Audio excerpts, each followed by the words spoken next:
El Economista, podcast. Bienvenidos, bienvenidas al podcast del periódico El Economista, el periódico que les ayuda a entender sus finanzas. Soy Eduardo Huerta.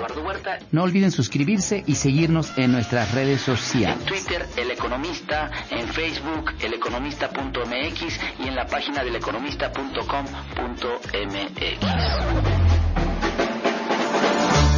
Les agradecemos mucho estar otra vez de nuevo en el podcast del periódico El Economista. Les agradecemos a todas y a todos su atención. Hoy tenemos a Eduardo Piqueiro.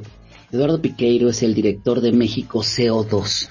Ahorita vamos a entender qué es esta cosa de México CO2, pero ya nos suena a carbón, ¿no? Entonces, ver qué hace. Eduardo, gracias por estar en este espacio del Economista. Muchas gracias, tocayo. ¿Cómo estás? Bien, gracias. Oye, pues platícanos brevemente México CO2, esta iniciativa de varias instancias, ¿no? Claro, México CO2 es una iniciativa de creación de mercados de carbono para México y para el resto de América Latina, que es impulsada por la Bolsa Mexicana de Valores.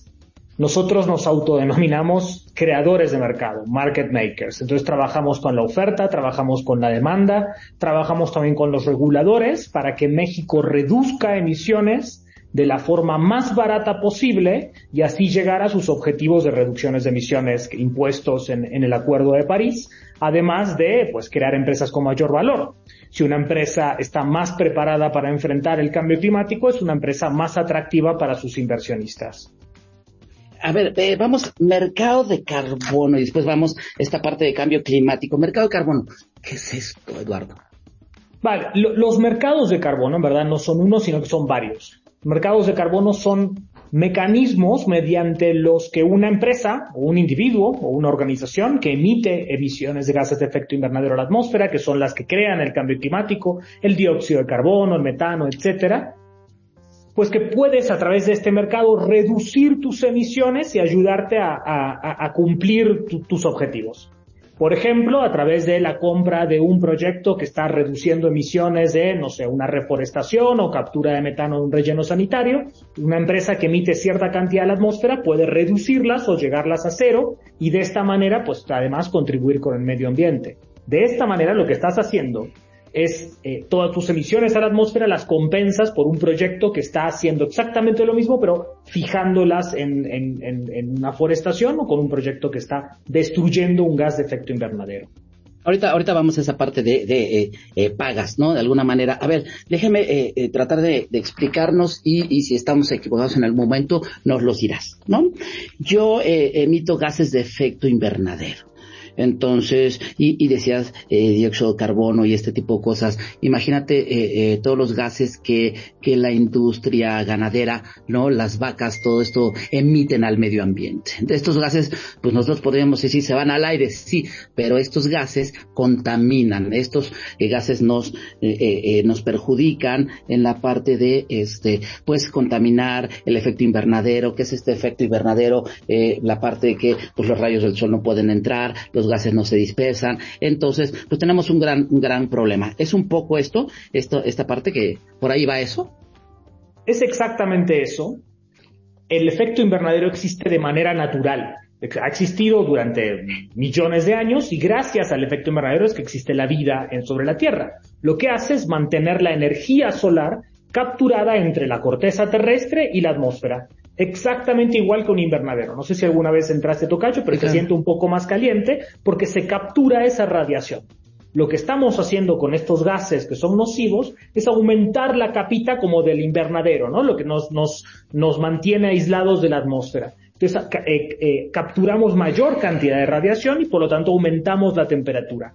Eso sería prácticamente nada, o casi para nosotros no sería muy sensible, si no tuviéramos al clima alrededor. El sistema climático es muy sensible. Es como si fuera una telaraña, ¿no? Que le picas en un lugar y toda la telaraña se va a mover. Por ejemplo, con un aumento muy pequeño de la temperatura a nivel de la superficie terrestre, tenemos un enorme calentamiento en el agua. El agua son los océanos. Los océanos mantienen mayor cantidad de energía durante mayor cantidad de tiempo. Por lo tanto, vas a tener un efecto que se está retroalimentando, aunque no esté siendo directamente afectado por por la radiación solar, que tiene efectos sobre todo nuestro sistema económico. No hay ninguna empresa en México ni en ninguna parte del mundo que no esté afectada por el cambio climático, tocayo.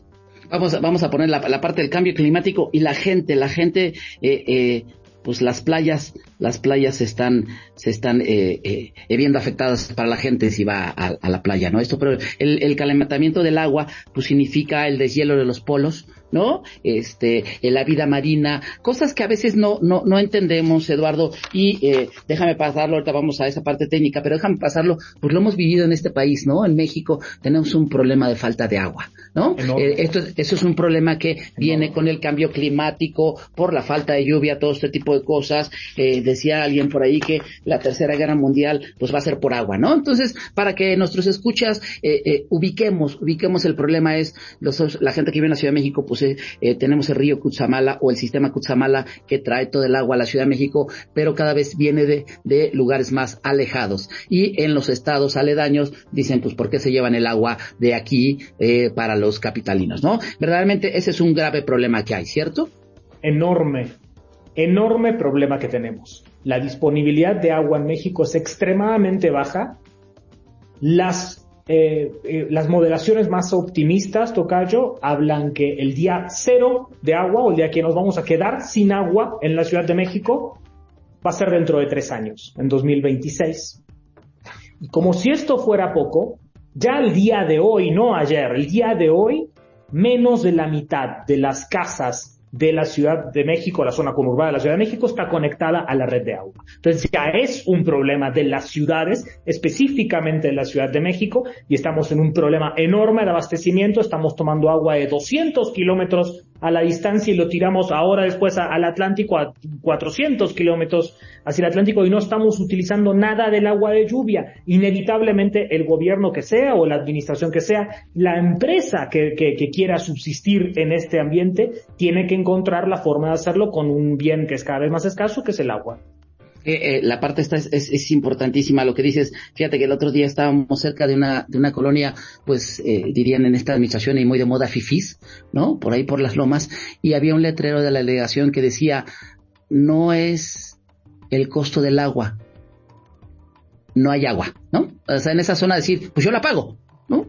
El problema es que dicen, es que aunque la pagues, no hay, ¿no? Ese es un grave problema que estamos enfrentando, el agua, el aire, todo este tipo de cosas, Eduardo. Pero regresemos a la parte de el mercado de carbono, si me permites. Regresamos al mercado de carbono, ¿qué pasa? Y tú nos desmentirás. Tenemos elementos en que yo, una empresa, y déjame poner un ejemplo que más o menos conocemos, una empresa de aviación. Cada vez que mis aviones se elevan, contaminan, el ruido, la contaminación que genero, pues yo genero cierta contaminación.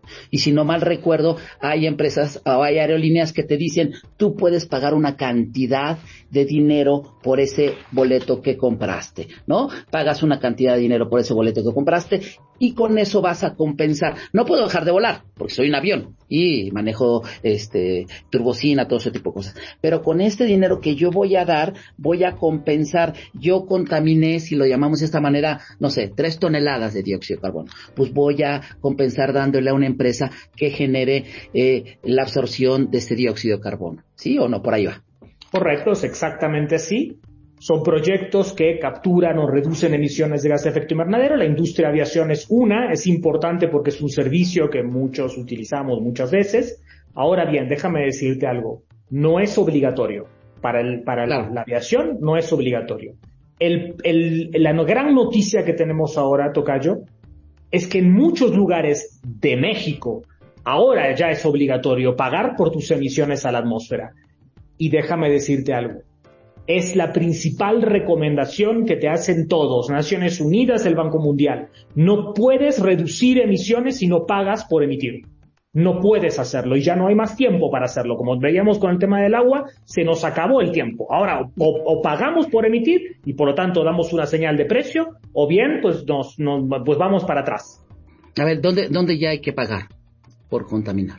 9 estados en México ya tienen la obligatoriedad de pagar por emitir a la atmósfera. Entre ellos, te voy a decir los que recuerdo: Baja California, Durango, Zacatecas, Tamaulipas, Guanajuato, Querétaro, el Estado de México, Yucatán, y seguramente me estoy olvidando algún que otro más. Está también en proceso de presentación de esta misma iniciativa Colima, Quintana Roo. Vamos para allá. Los por estados contaminar, lo están haciendo, por emitir a la atmósfera.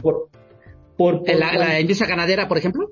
¿La industria automotriz? ¿Cuáles? Por cualquier fuente fija que supere en algunos casos 50 o 1 tonelada de dióxido de carbono equivalente, que sea medible y reporte hacia el Estado. Por supuesto, hay cosas que son muy difíciles de medir.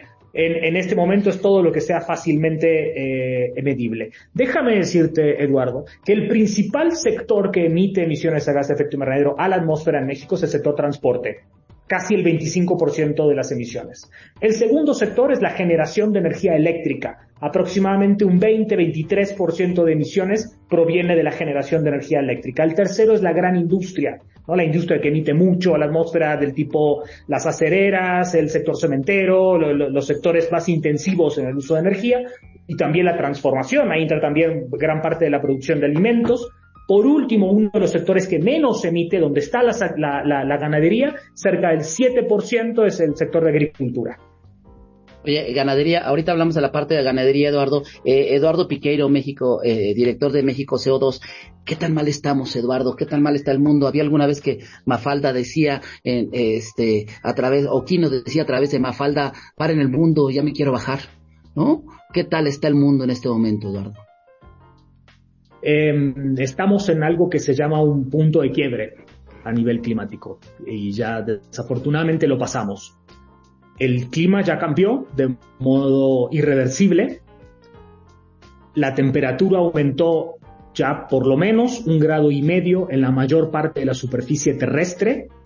Si seguimos esta trayectoria, los cálculos son que vamos a tener efectos muy negativos en México, especialmente con la disposición de agua, con los lugares costeros, con las grandes ciudades que se volvieron enormes productores de gases de efecto invernadero. Y esto está pasando en los próximos 4 o 5 años. Tenemos una ventana de tiempo para actuar. Sí tenemos que hacerlo.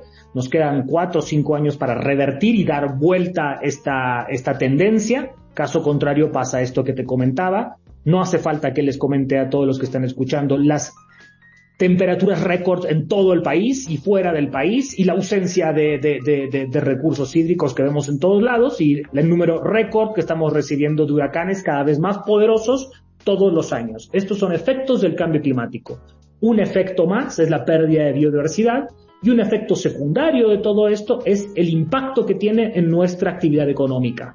Tenemos ya pérdidas económicas en todos los sectores, desde el sector de inmobiliario hasta el sector de generación de energía eléctrica, por razones vinculadas al cambio climático, tocayo. Bueno, fenómenos como el niño y la niña, ¿no? Que cada vez son más frecuentes, ¿no? No solo más frecuentes, hay una teoría que ojalá esté muy equivocada, que habla de un fenómeno del niño permanente. Eduardo, ¿y eso qué tiene que ver con la Bolsa Mexicana de Valores? Todo. Perdón la ignorancia. A ver, cuéntanos cómo es esto.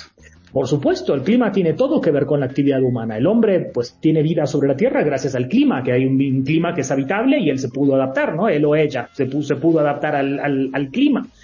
Todas nuestras actividades económicas, todas las que mencionábamos, y todas hasta la provisión de servicios, están relacionadas con un clima que sea benigno. Es imposible la vida sobre la Tierra si la temperatura llega, como algunas estimaciones dicen en algunos sitios, a 70 grados centígrados.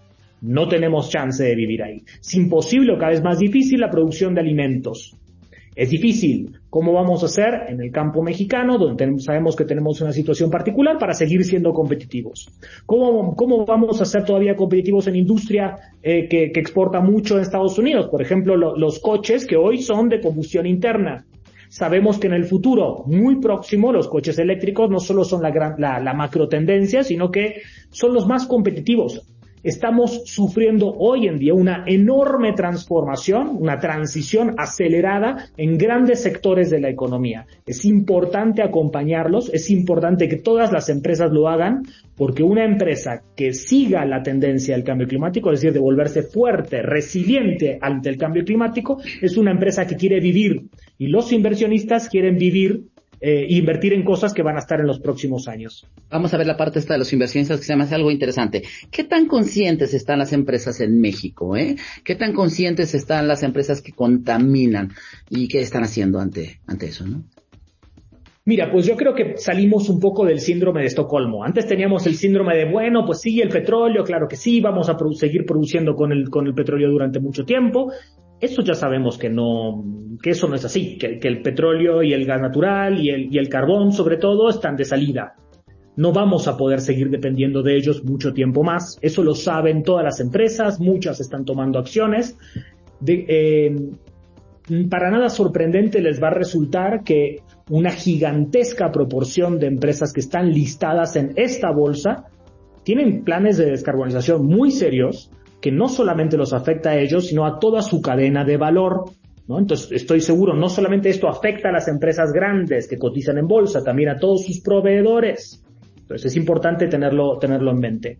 Perdón, cuando dices eso, sí. Perdón, Eduardo, cuando dices eso es, a ver, grandes empresas, y estoy hablando Walmart, quiere pagar su efecto, la carbonización, quiere pagar la contaminación, pero entonces ahora yo le vendo a Walmart plumas, pero ahora tú tienes que demostrarme que también tienes el efecto y pagas por contaminar. Te tienes que subir a este carro de del cambio en la mentalidad. ¿Sí? ¿Por ahí? Sí, y es un poco más allá. Tienes que dejar de emitir. O sea, directamente, grandes supermercados, no puedo dar muchos nombres, pero están pidiéndole a sus proveedores que ya no emitan más. ¿Cómo lo van a hacer? O en la medida de lo posible que tengan un plan para dejar de emitir. ¿Cómo lo van a hacer? Por ejemplo, muchos supermercados son importadores directos, llegan sus mercancías a los puertos de este país, están trabajando en planes para que sus trailers sean eléctricos. Porque hoy tenemos una enorme cantidad de emisiones producto de trailers que funcionan con una tecnología que va a dejar de ser competitiva, ya está dejando de ser competitiva. Lo mismo sucede con señores que producen elementos para, por ejemplo, ensamblar coches o ensamblar aviones o ensamblar otro tipo de productos. Muchos de ellos no pueden reducir. Cuando tú no puedas reducir tus emisiones, ahí vas a compensar. Vas a irte a un proyecto de forestación, etcétera, mientras elaboras tu plan para dejar de emitir emisiones a la atmósfera, que es un requisito que dentro de poco tiempo va a ser de cajón, pero hoy ya lo vemos, hoy lo estamos viendo. Tenemos en la Bolsa Mexicana de Valores listadas en acciones alrededor de 135 empresas, ¿no? De esas, sí. ¿Cuántas crees que ya tomaron conciencia y están buscando esta descarbonización y permeándolo hacia sus proveedores, Eduardo? Poco más de la mitad. Mitad, y la gran mayoría de ellas muy intensivas en emisiones. O sea, no es lo mismo un banco que una empresa que, no sé, fabrica cemento, ¿no? Emite mucho más una que otra, pero hay otra que está financiando emisiones, porque financia proyectos. Entonces, lo que sucede es que primero plantean su ruta sobre cómo van a descarbonizar. Algunas son actividades propias, otras son actividades de un tercero que a veces ayudan a financiar o están en su cadena de valores. Tienen que sentarse y negociar con ellos. Ese proceso no es de un día al otro, pero esa ruta de descarbonización que están generando está sucediendo a todos los niveles, Tocayo, a todos los niveles. Nos vas a poner a revisar los estados financieros de las empresas, a ver si dicen algo, ¿no? Si lo presumen o lo permean en su reporte a los inversionistas. Eduardo, sí. No, y los medios de comunicación aquí tienen un gran papel que jugar. Los medios de comunicación tienen que transparentar esta información, que sea efectivamente como están diciendo las empresas, pues ver qué es lo que está dentro de ellas y darles un seguimiento, porque no solamente es un seguimiento de los inversionistas, también es un bien público, la atmósfera es un bien público, que todos tendríamos que estar muy interesados por ella. Estoy a punto de apagar la luz aquí en el estudio del periódico El Economista y pedirte que apagues la luz para que dejemos de contaminar, pongamos un granito de arena ahí. Eduardo, yo sé que no es directamente con México CO2, pero en México, José Oriol Busch, el director general de la Bolsa Mexicana, decía hace poco que el 50% de la emisión de deuda de este país ya está teniendo cuestiones sociales, ¿no? Ya está teniendo ASG, verdes, de género. ¿Cómo ves esta nueva filosofía de las empresas ya teniendo en cuenta, pues, el entorno? Esta es una macro tendencia. Los inversionistas institucionales, las AFORES, los fondos de las aseguradoras, los fondos privados de pensión, te demandan una cantidad de información cada vez mayor a los emisores. Los emisores están tomando nota de esto. También ven como las colocaciones tienen un mejor precio sobre aquellas que no son de ESG, aquellas que no tienen certificación de valores de ambientales, sociales y de gobierno corporativo. Por lo tanto, por eso tenemos mayor cantidad de emisiones etiquetadas, ¿no? Etiquetadas por ESG, muchas también ahora del gobierno federal. Faltan todavía muchas empresas, pero esto llegó para quedarse. Esto no es una moda. Esto es un requisito de ahora en más. Los inversionistas, empezando por las Afores, a partir de hace 2 años aproximadamente, tienen que presentar su estrategia de inversión con factores ESG al regulador. Sí, y te lo creo, pero estamos empezando, Eduardo, y quiero contraponerme un poquito a ver si no terminamos en pleito y generamos más contaminación tú y yo en este momento. Pero, a ver, en México las Afores apenas están empezando, los inversionistas apenas están tomando en cuenta esto. En Europa, pues ya hay fondos de inversión que quieren rendimientos, que quieren responsabilidad social y quieren que no contamines. Y no es una moda, como tú dices, pero ya se hace mucho. Aquí apenas estamos empezando. ¿Estamos en pañales, Eduardo? No, yo diría que no estamos en pañales, ya estamos en el kinder, pero tenemos que, vean, es como si fueran los 80 minutos del partido, estamos casi en los 40 minutos del segundo tiempo, nos van ganando 4-0, tenemos que meter 5 goles de manera urgente. O sea, todos tenemos que trabajar para emitir una enorme cantidad de deuda etiquetada con factores ambientales, sociales y gobierno corporativo para abastecer nuestra demanda interna y además ser atractivos para fondos europeos y también americanos. Cada vez son más los fondos del otro lado de la frontera que nos piden este tipo de certificaciones, y ni mencionarte los de Asia que también lo están haciendo. Se nos está escapando la tortuga, como decía un gran filósofo del fútbol, que necesitamos alcanzar rápidamente, ¿no? Necesitamos rápidamente que las empresas tengan no solo estrategias para reducir emisiones, sino también instrumentos atados a esta estrategia. Por esto mismo es que tenemos este boom también en Bolsa Mexicana de etiquetados. Me encanta la parte de la tortuga, pero no hiciste un mal símil de fútbol, porque en este país la selección mexicana es malísima y nunca creo que gane. Creo que hay otros países que van a estar mejor. Entiendo, Eduardo. Nunca digas nunca. Sí, ¿verdad? Tienes toda la razón. Oye, pero sí es interesante. A ver, la visión de los inversionistas. O sea, a ver, yo soy una empresa X y quiero emitir deuda, y llega un inversionista de Europa y me dice, oye, pero es que yo tiro el agua, ¿no? Pues es que si tiras el agua no voy a invertir contigo. Y además no eres rentable para mí. O sea, no quiero nada más dinero. Ya los inversionistas están llegando de pantalones largos, si me permites llamarlo de esa manera, aquí a México a poner orden. A ver, antes pues me das rentabilidad, ahora ya no, rentabilidad y responsabilidad social, Lalo.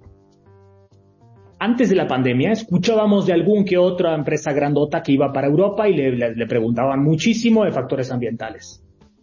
Hoy no hay un roadshow que se haga en Europa y muchos en México donde las preguntas no tengan que ver con factores ambientales, sociales y gobierno corporativo. Tu Excel ya lo conocen, no te van a preguntar, oye, pues el número 4, pues eso ya lo vieron. Lo que te van a preguntar es, oye, ¿qué vas a hacer ahora con combustibles fósiles? ¿Qué estás viendo con electromovilidad? ¿Qué pasa con cemento verde, con acero verde? ¿Qué estás haciendo para compensar tus emisiones? Ese tipo de preguntas son las que se ocupan el 90 o el 100% de los roadshows de deuda y, por supuesto, de acciones al día de hoy. Esto no te estoy inventando mucho. Los fondos mexicanos, incluyendo las Afores, mandan un cuestionario de preguntas de no menos de 200 a las empresas. Imagínate recibir 200 preguntas para responder de factores ambientales, sociales y gobierno corporativo y apenas tener un área de sostenibilidad, las que tienen. No, pues estamos rumbo al precipicio. Tenemos que hacer un volantazo urgente, ¿no? O sea, lo que queda claro es que hay empresas que se lo están tomando muy en serio en México, otras no tanto y otras que les está llegando el agua al cuello. En responsabilidad social, había muchas veces que tú oías y las grandes empresas listadas en bolsa y te invitaban a que iban a sembrar arbolitos en el Ajusco, ¿no? Aquí iban a dar plantas y todo esto. ¿Eso es responsabilidad social, Eduardo? No, eso no es responsabilidad social. Eso tiene que ver con tu engagement, o tu relación con tu comunidad, que por supuesto es bienvenido. Eso es otro tipo de cosas. Eso no es sostenibilidad. Sostenibilidad es que analices cómo tu empresa impacta en el medio ambiente y no hay ninguna empresa ninguna empresa que no impacte el medio ambiente. ¿Y cómo planeas remediarlo? ¿Cómo vas a hacer que tu impacto ambiental sea positivo? Ese es el gran cambio. Responsabilidad social o casi filantropía, esas son cosas que ya quedaron en el siglo XX, son cosas que ya no van a volver, ¿no? Que son muy, muy buenas en otro ámbito, ¿no? Son muy buenas, pero es otra cosa. Las fundaciones, etcétera. Estamos hablando de cómo las empresas suben la sostenibilidad al máximo nivel, y eso te lo piden los inversionistas. Que sostenibilidad se siente en tu consejo, que opine, que digas algo, que te manifiestes. Nadie te pide que seas perfecto, porque no hay empresas perfectas. Sí que te manifiestes, sí que tengas un rumbo, sí que tengas una estrategia. ¿Cómo atrapamos a la tortuga en las empresas mexicanas? ¿Cómo le haremos para atrapar esa tortuga de la que mencionabas? No, hay de todos, ¿no? Están las tortugas ninja y hay tortugas que se dejan atrapar. Hay empresas que la tienen más fácil que otras. Tenemos que imaginarnos que dentro de muy poco tiempo hay empresas que necesitan dar un cambio muy grande en términos de cómo producen. Esas son las que los tienen más difícil. Hay empresas que tienen fácilmente el camino, la vuelta de la esquina. Estoy imaginándome, por ejemplo, construcción, real estate, algo de servicios. Ahí lo puedes dar vuelta de una manera más fácil. Vas a encontrar la tortuga un poco más fácil. Va a ser un poco más difícil para las empresas altamente intensivas en emisiones. Son algunos sectores que necesitan de la mano también de algo de política gubernamental al respecto, especialmente estas que emiten mucho. Y está pasando, créeme que está pasando. Hay algunas, muchas, la gran mayoría de las altamente intensivas que están tomando el tema muy en serio. En Europa leíamos el otro día que pues en 2030 ya los autos eléctricos pues van a ser ya la base, ¿no? Y aquí estamos construyendo refinerías para generar, ¿sí me explico? A ver, me choca, o sea, choca en mi mente combustible fósil, ya hay unos autos eléctricos, ya hay ese tipo de cuestiones, y nosotros haciendo refinerías, Eduardo, y en otros lados, pues ya los autos eléctricos en el 30 son ya no combustión interna, ¿no? El cambio climático no es solamente los efectos físicos, son los efectos financieros. Okay. Hay cosas que no van a vivir. Sabemos que hay cosas que no van a tener el mismo valor, ¿no? La infraestructura relacionada con petróleo, gas, otros combustibles, carbón, etcétera, hoy tiene un valor. De hecho, hace unos años tenía un valor seguramente superior, hoy tiene otro valor, y en el futuro va a tener un valor seguramente inferior. Aquí estoy haciendo predicciones que esto seguramente va a pasar. Nos estás recomendando comprar Tesla, por ejemplo, ¿no? Bueno, a ver si, perdón, que te interrumpí. No solamente, o una empresa que está viendo que quedarte atado a una tecnología que no vas a poder seguir utilizando no es un negocio. Que en verdad estamos mucho más cerca ya pasamos el punto de inflexión climático. Hoy lo que sucede es que los inversionistas te reclaman una enorme cantidad de inversión y te está alcanzando el payaso. La Unión Europea, a partir del mes que viene, no dentro de 3 años, el mes que viene, impone un impuesto a sus importaciones de acuerdo con tu contenido de carbono. Empieza con algunos productos. De acuerdo a lo que tengas en carbono en cemento, en acero, en minerales, vas a tener que pagar hasta 100 euros por cada tonelada emitida a la atmósfera para poder entrar al mercado europeo. Esto todavía no lo toca a México, porque México no vende estos productos a la Unión Europea, pero lo toca a países como Marruecos, Turquía, la India, etcétera. Lo alarmante es que exactamente lo mismo está pensando Estados Unidos, Canadá y Japón. Esos datos, a ver si nos los pasas para que los veamos, ¿no? Son interesantes. Ya no contaminar, ya tener responsabilidad social, ya es algo que las empresas tienen que tomar en serio. ¿Qué industrias, Eduardo, pues ya no les gustan a los inversionistas? Estaría yo pensando industria bélica, tabacaleras. ¿Qué industrias tú crees que por el contexto, por todo este tipo de cosas, ya el inversionista dice, me puedes dar la rentabilidad que sea, no le entro? No, claro, hay industrias a las cuales muchos no pueden meterse nunca, ¿no? Una es la industria bélica o producción de armas, la industria del tabaco o cosas nocivas con la salud. Ahí tienes el tema del alcohol, ¿no? También que es para algunos es de exclusión, para otros no tanto. Juego es otra, al juego, la industria del gambling, ¿no? De los juegos es otra que siempre está bajo la lupa.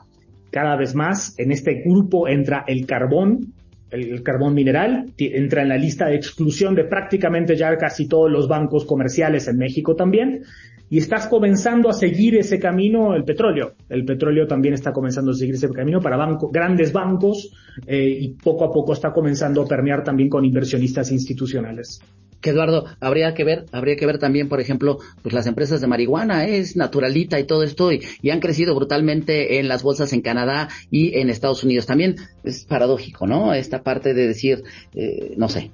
Mira, pues en verdad los mercados son libres, cada uno puede elegir a dónde poner su dinero. El tema es que cuando el dinero es de la gente, ¿no? Como los fondos institucionales, ahí estás altamente regulado.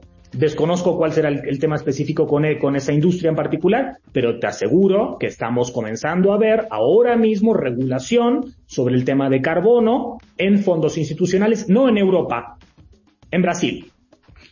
Eduardo, finalmente el otro día platicábamos con la gente del fondo instituido con relación a la agricultura, el FIRA. Tú sabes que es un emisor interesante de la Bolsa Mexicana de Valores, y nos decían que para producir 1 kilo de carne de res, ¿no? Los filetes que se come la gente o que nos comemos la gente con papitas ahí en la comida, se necesitan 400 litros de agua.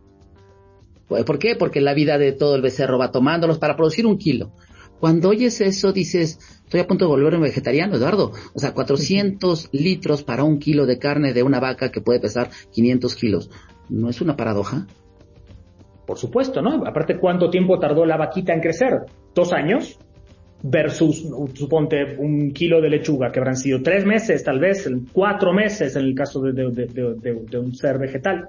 Acá tenemos un tema que examinar muy bien.